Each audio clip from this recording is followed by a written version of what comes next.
Are you not tempted to go after institutional capital though, now that you've built a firm like this, and pump up is the wrong word, but to boost the funds that you have with some big institutional checks? It's a great question. It's very tempting sometimes, but the reality is, like in any business, it's your mission that drives strategy.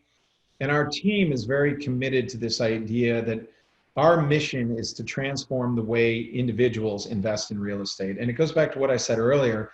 It feels good when you are helping like-minded individuals who have saved their whole life, who want a fair shake in real estate, who want to get the most out of real estate, and you have a great product out there.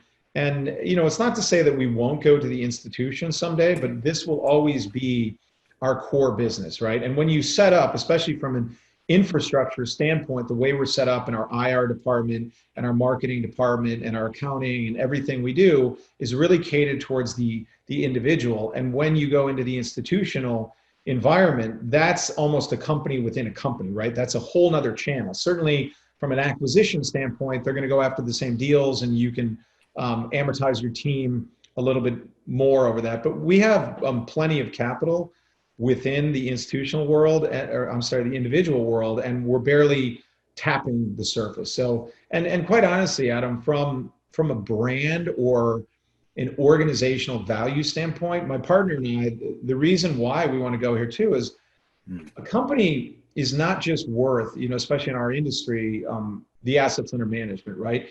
If we can scale and we can have 10, 15, 20,000 investors, individual investors, that's much more powerful and more valuable from a company perspective than it is having 2 or 3 institutions giving us the same amount of money.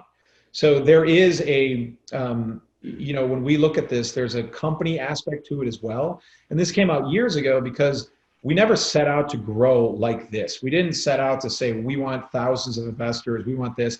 But you get to a point where you owe it to your team to provide them opportunities and continue to grow, especially if you want to retain them.